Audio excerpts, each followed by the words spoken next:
Why, hello, and welcome back to the channel. Welcome back to the Cup Chasers podcast. Thanks for being here. Thanks for listening. It's been a wonderful weekend in the Premier League. For most, I should say, not for all. But we're definitely grateful to be here, grateful for some of these amazing games. All right, Manchester City. Rescue it late. Rodri, once again, what can you say about the guy? Wins the Champions League, comes back around in this one, makes sure that you guys stay top of the table. Only team with 3 out of 3. What'd you think about this one, Lewis? It's funny to see the argument about, like, for example, that I appreciated that Sheffield played. I really did appreciate that. Because, again, I mean, you know my mantra that City likes to play teams that play against them. And so they played. I mean, Sheffield had chances. The goal they did score, my God, I don't know what Kyle Walker was doing. I've literally never seen Kyle Walker do anything like that ever. The whole sequence. Like the back pass, then the staying out of bounds, which caused the man to be onside. The whole sequence was insane. But obviously he owned it, and the dog was absolutely in him because he went back and played like a monster on the other side, and he was the reason that he tore that advertising board a new one. Yeah. But I mean, I think there are a lot of positives. I mean, obviously, the team is short because of injuries. Like Castones wasn't on the bench. Foden had a stomach thing. It's weird to see City fans where they get so, bothered and where they're like, Pep is not here. Why wouldn't he play Foden? I mean, it's not like, Pep is like oblivious to what's going on. Like the team sheet went through him, right? Yeah. So for fans to be, and I'm using fanatic instead of supporter, but for fans to look at it and just continually question him just makes it something where, the guy who's won 4 trophies, right? I don't get it. How do you question Pep? You can't question Pep. Well, no one can question Pep. You can, but the thing about it is that you just can't argue with his results. What is he like? Never finished less than third? What is he like? Never ever finished less than? Come on, you can't argue with this man. Yeah. No, but I mean, but at the same time, to keep him honest, you do have to challenge him. And I think that part is important because that's a human thing. Because once we elevate them past humanity, then it's something else. But the team really needed to perform well without him, because the last time they did a game or played a game without him, I think was when Arteta was there. And Arteta managed a couple of games, and I think we drew one and then we won one. And that's where the writing was on the wall that Arteta was either going to take over City or he was gone. And obviously the Arsenal gig came, and I respect him for taking that because, you do what you got to do.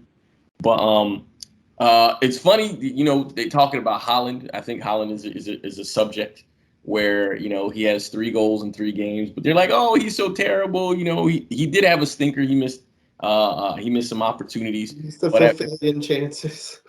But as a fantasy owner of him, it really sucked. He missed that PK.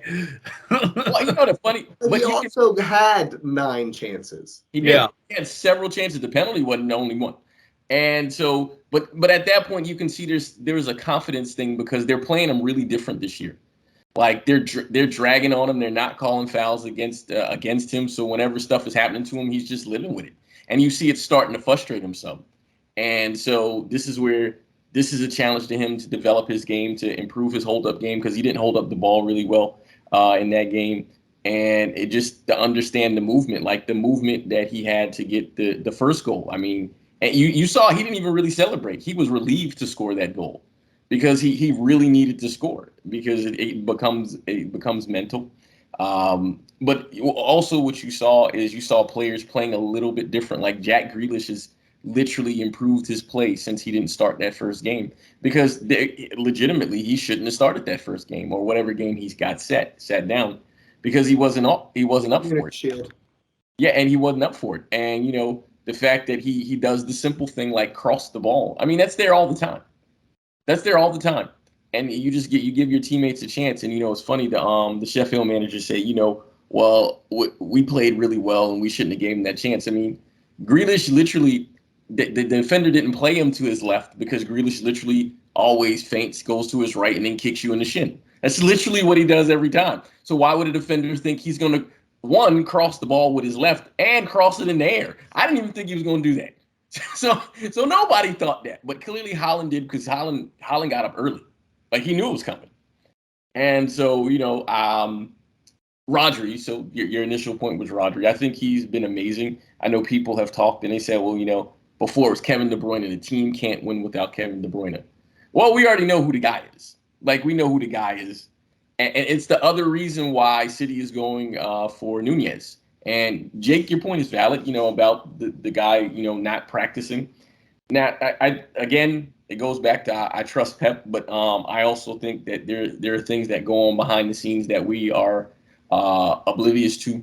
And so while I have, sort of no support for behavior from players, are just like, giving the finger to their teams while they're still contracted to their team. I would guess something has happened. I think you kind of mentioned it was close to Cancelo. It could be. I don't know. But again, if Pep wants him to come, I really not going to question that. But he's a good player. What he would offer is good. He's there to be he's there to either do the double pivot, right, or he's there to spell Rodri. And the question is about, well, what's going to happen to Phillips? And here's my actual answer to that, which I feel like people are missing. So Calvin Phillips is a Pep Guardiola team. He practices with them all the time. And Pep has come at him. And so the thing is, I think Calvin Phillips is going to try to find a way to play in another position, because Pep, literally all his midfielders play all over the field. So why, if I'm Calvin Phillips, I mean, if they don't want me to play the holding midfield position, then I need to find a way to be vital in another way somewhere else. Am I right-footed? Can I play right back? Am I left-footed? Can I play left back? Both of my feet good. Can I come in and make sure I just wreck shop and pass the ball and play the Stones role? You just got to look and say, where can I play to fit in? And I mean, maybe he just wants to coattail ride. I mean, I don't know, but I would guess that I've yet to see a City team where there's a player on the team that's like just along for the ride. Most of those guys want to play, and I find it interesting that anybody thinking that well, he's not going to try to find a way. He was in the England national team. He played well for the England national team, which is the reason why he even got noticed by City at all. Which means he has it in his locker, right? So they'll figure something out for him, and the season's long, and it's long. So I do wish him the best. I don't really know the situation, but I'm glad that City got the 3 points. And I think this year you're going to see a lot more people scoring. I think you're going to see closer to like with the season when Aguero was out and a lot of people were scoring. I think his assist number is going to be higher because he's going to work on looking for players, because he's going to get run over, not because he can't, but because they're not going to protect him. And so they have to find a way around that. But, blue moon, man, blue moon. Yeah, man, I think that clear. Y'all are, like you said last time out, y'all are the best team in the league. Easy to see. It's y'all's to lose already, I feel like. And I'm going to beat this horse until someone, in North London listens to me. But it comes back to the mentality thing, man. Straight up. Arsenal were horrendous with mistakes versus Fulham, and we paid for them. City made a few mistakes in this Sheffield game, and one of them were punished. Kyle Walker makes the worst mistake of his career, and you give a goal on it. But the difference is two things. One, City immediately know that, all right, we're going to go back here and win this game. We're going to score right now. That's happening. Kyle Walker knew it immediately. He's like, yeah, I'm not coming out of here until I take somebody's head off. I'm making sure I make up for what I've just done. And you got just the clutch gene all over the field. Rodri's just come off the back of winning the Champions League.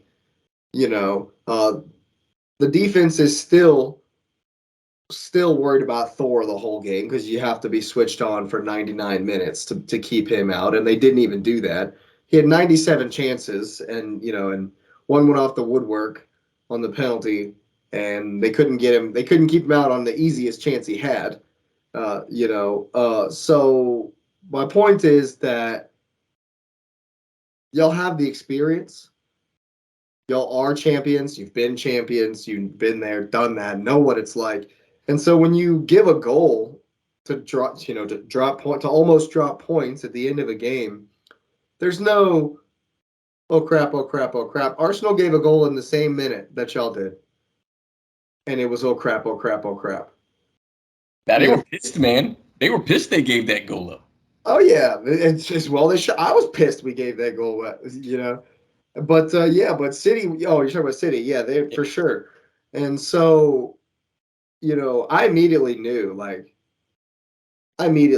When Alvarez took that shot. 30 seconds later, I was like, man, this ain't gonna end well. I said to myself, I'm not gonna like how this ends. Why did I switch it off this game? Because I didn't watch the first half of this game. I was like, man, City are gonna smash. City are gonna smash. I don't want to watch City win 4-0, and make me even madder, So I watched the first half of Burnley Villa, and it was a decent game. But then I was like, okay, it's 0-0. Holland's missed a pen. Let's see what's going on. I knew I shouldn't have. Because I knew y'all were just gonna come back and smash it in and win. And my other point about it is that, and we'll get into this more in the Arsenal segment, but y'all can afford to make mistakes like that. You really can. You don't want to. I'm not saying that you should and that it's a good thing or that Pep wasn't having an absolute conniption in the hospital room. He popped some stitches. Oh, he was throwing stuff at the nurses. I'm sure he was screaming. Yeah, I'm sure it was a bad scene. But, y'all are the ones who everyone's chasing. And what's scary is if you watch all three of your games, the full 90, you really kind of have started slow, They're not in form at all. Like you always do. That's what's scary because everyone else has as well. Well, I mean, we talked about that. It was talking about catching City early. I don't know if you want to catch them early and they beat you, because if they beat you, ain't no catching them on the back end. Nope. Here's what it is. And Turkish from AFTV DR Sports, and he's got his own channel as well on YouTube. Go check him out. Go check them out. He's made a great point. One team has beaten City in the last 7 years. How'd they do it? Hit the ground running, smashing everybody, did not look back. Did not even think about looking back. And they won the league by 15 points. Mm-hmm. That's the only time anyone's beat City. No one's ever run City down. COVID beat City. I ain't giving them that one. I refuse to give them that. Fair enough. I refuse to give them that one. But my point is, no one has ever run you down. No one's ever overtaken you. And you know what my first thought was when Paulinho scored that goal and Arsenal dropped points? I was like, now we already there's pressure to beat City in 4 or 5 weeks' time. There's already that little bit much more pressure, and we can't handle pressure at all. So that's the main difference. I've been saying it since the beginning of the season, said it in the previews, said it in the Community Shield, even though we won. You've got the mentality just in bags and gobs and oozes where that's the only thing we can do to get closer. And you show it week in and week out. Well, I think a part of the reason is that, and I'm being honest, that there's a sort of a global, maybe even a little bit of a national sort of narrative there that they don't really respect them as champions. Like there's people don't respect them. They're like, oh, they spent money. So the players, and the thing about it is people talk about, the money they spent for players and the valuation of players. Nobody was trying to get Phil Foden. Well, what are we talking about? Nobody was trying to buy him from our academy. I don't get it because, Tottenham let Kyle Walker go. You know why they let him go? Because they're like, oh, we can find somebody to replace him. It's not like the players that the people let go to come. Bernardo Silva came. No, everybody had a chance to get him. So I'm trying to find out where that is because Bernardo Silva played with Falcao, Mbappe. He played with all those guys. People knew who was there. That when Cancelo, I'm not Cancelo. When even though Cancelo was a reject too at Juve, they didn't want him, and he went. I think he came to City for like 30 million, and then we sent Danilo over there. And so when people say, well, City bought the league, these are all players that you could have bought at the same price. So I'm trying to figure out what the deal is. And even when Rodri first came, his first season, he was a disaster. Fernandinho protected him. That argument is way out the window, man. Arteta spent $1 billion. And that's Boley spent over $1 billion. I know. But I'm not even opposed to the money spending. Like that's stupid to think you own a business and you don't invest in it. That's dumb. But it's about who's managing it. And so I look at that, and City has to go like an extra notch because you got injuries there. Everybody has them, but they have injuries, so that makes you feel more vulnerable. So these guys they feel a pressure different than everyone else because it's the pressure to maintain who you are, your superiority. There's real history at hand for them because, they're really looking at it. And Bernardo said it when he re-signed his contract. Hey, man, no one has won 4. So they already made it known what they're looking for. That's what they want. And, if we can walk it, fine, we'll walk it.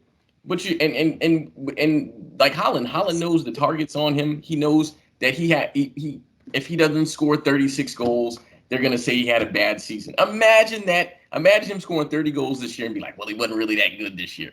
Like, imagine that being the case. And the thing about it is that somebody brought this up, and then I'm gonna be quiet. I saw this, and I still think Luka is clearly better than him. But somebody asked the question. They said when Luka Modric won the Ballon d'Or, compare the season he had the year he won the Ballon d'Or to Rodri's season, and why is Rodri not on the same level? And the thing about it is that Rodri won every tournament he was in, every single one of them, because he won the Europa Confederations, whatever that thing he played this summer. And in every one of those things, he either assisted or scored the winning goal in every one of those games, in all of them. And so, we all know it's clear he's the engine to the team. So, while again, Luka Modric is like here. We talking about historically, right? But we're talking about if we're comparing seasons and resumes. I kind of support that, where he has a legitimate claim, even though I don't think he's even in the top 3 for the Ballon d'Or because I think it's De Bruyne, Messi, and Haaland, and he's not in the PFA top 3. But he has to be in the team of the year, whatever, or FIFA 11, I think it is. No, that goes to Casemiro. Remember, he's the greatest. Which is it? This is what I'm saying. So this is where when I talk about the fuel they have, like people still talk about Casemiro. What has he done that was better than him at all this season or last season, right? So these guys Casemiro got more red cards. There you go. But even then, like for example, I like Saka. I think he's an amazing winger. I think he's up there where if he's like right behind Vinny. Like that's where I feel like he is. He's like right there. And but what's the comparison? Foden. Him and Foden don't even play the same position. But Foden gets slighted because of that. I'm like, they play together. They literally are set up. Saka should be here, Foden should be here, and they would destroy teams, right? But Foden gets compared. He's not as good. What? Okay, whatever. And so Southgate is the only one who gets to actually do that outside of a FIFA game, and he'd rather play Mount. He'd rather play Mount than Foden. But even then, like Nunez had 2 goals, and what did ESPN immediately do? Well, this is his season. This is where he was supposed to be better than Haaland. Really, man? We gonna keep doing this. So we gonna find every way to make everybody else better. And I'm not knocking Saliba. I think Saliba is an amazing center half at Arsenal. But my bias is there. But So we saying Diaz is not that guy? We really saying Diaz is not that guy? Diaz damn near dribbled the entire Sheffield team at that one point. Are we saying Diaz is not the guy? Let's keep going, man. So literally, City players, they have created a narrative where they don't just respect them as champions. They don't. And so what are you saying? Well, what's fueling them? They're fueled because nobody respects them. If Real Madrid or Barcelona or Man U or Bayern had done the same thing, would have players in the same positions, there would be zero question of it. They would wipe the floor with every award, and everybody be like, these are the greatest players ever to breathe air. But City don't get that because they say they bought that. We really bought players evolving into better players. That's what we did. So if we walk the league, I'm cool. Yeah. I'm cool. The Shark Cup will have to make its appearance if you start walking the league. Yeah, well, I got to find it because we move some stuff around, and I have the Alligator Cup, but there's no alligator. So, I mean, shark. Yeah, shark. I was going to say, first off, I think that y'all finding a way to come back. I mean, yeah, it's Sheffield, but I think that's just an example of the winning mentality that Pep has instilled in your team. And that takes a lot of work, and like you said, there's this chip on their shoulder to say, why do you keep questioning us? And they just, I mean, everybody that's going to be at fault is in the league because they're going to, I mean, not at fault, but the ones that are going to have to deal with it are teams in the league, because Man City is not going into games at this point and saying, well, this could be a draw. No, they expect to win every single time. And they will. They will. It's the whole idea, winning breeds more winning. Pep's gone for 2 weeks, and y'all had a draw looking in, staring you in the face, and your players are like, no, screw that. We're gonna find a way to score. And I could say from experience when Drogba was at Chelsea with Frank and all that was the mentality there. Oh, you got one on us? Okay, we're still gonna beat you. And it's like Lewis said, it's the same thing I've heard said about Thierry Henry. When we got scored on, he seemed to take it personally. Yeah. I keep talking about the killer in you, right?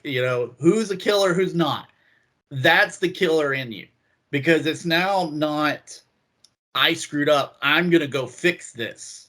You're not beating me today. I'm going to do everything that I can for you not to beat me today. And Rodri's, I mean, if you think about it, he has now scored Champions League final. He is now hit a 88th minute winner just this weekend. He had another big one recently too, didn't he? Against Newcastle or no? I don't think he scored. He had an assist in that game. He had an assist. Yeah. Yeah, he had the cross. He played the cross. But see, the funny thing is it's, everybody talked about, well, KDB's not there. And I said this a couple weeks ago, like, KDB's not going to be able to play, and Holland's, kind of scuffing it along the way, and, City's just, they're starting to look human. And, of course, someone steps up and says, nah, we don't need Gundogan. We don't need, KDB to keep winning. And, it's extremely impressive to watch now as a rival or a fan of a team trying to chase y'all down. It sucks because you're like, you're kind of like, oh man, there was a chance. There was a chance, Yeah. But that City, they're either going to protect the lead or they're going to win if they lose that lead, and that's a hard mentality to break. And once Pep's back on the sidelines, I feel like y'all will be hell on wheels, honestly. Pamming everybody. A quick point you brought up, and I thought it was really interesting. Rodri did an interview, and he said something that was really interesting because you mentioned Gundogan. And Gundogan is a big sort of replacement sort of shift thing. And Rodri said something I thought was really interesting. He said, people talked about Gundogan being gone, And now that Mateo is here, he's very different than him, Gundogan and KDB. But he said he can replace me. So if I want to go forward, he'll replace me there. And he said I can score. So I mean, we might have been looking for Gundogan and another player where Rodri might be the guy who ends up doing that, which is even more scary because if he puts Gundogan's goals in his locker, he's the best midfielder in the world. Yeah. Period. Well, the thing is going back to our Champions League run in 2021. You know, him and Conte and were playing that pivot well together, and you know he knew that for some reason Real Madrid decided not to mark him whatsoever. So Conte's making runs forward, and him and Jorginho are sitting back, but you know Conte decides to be Conte. You know, Kova's making runs forward. You're not expecting him to score, but he can pick a pass. You know, he can keep the ball moving. That was the one thing that was consistent with him is the ball never sat on his foot. He was always moving. He was always keeping it moving. It was never going to be, okay, I'm going to sit here and try to find a pass. No, he's working his way through the field trying to find the pass that way instead of just sitting there and like, okay, I'm going to, you know, try a cross-field pass. So I think he's a really good fit for y'all. He's just a different type of player. But as you said, it's unlocked Rodri to do what he feels like he can do well and score, and he's proved it these last few weeks easily. Even Vardio literally is like, okay, well, I'll be Stones on the left. Yeah, he's fantastic. It just comes back to you can't question Pep. Everyone says City have, you know, they've lost this, they've lost that. There's no KDB. You know, this guy's gone and it's going to be tough for him this season. Blah, blah, blah, blah, blah, blah, blah. It's Pep. He's already got it figured out. And the death robots in Manchester Blue march on. There you have it. It's definitely been a wonderful week 3 in the Premier League. We're excited about the continuing action. We do have the Champions League draw coming up. We will be tuned in. And you never know, there might be something a little extra here on the Cup Chasers that day as well. So stay tuned. Like the video. Go ahead and subscribe to the channel as well. We're on our way to 100 subscribers, so go ahead and get that number up and get that bell on for all of the new videos. Thanks for being here. Thanks for listening, and have a great night.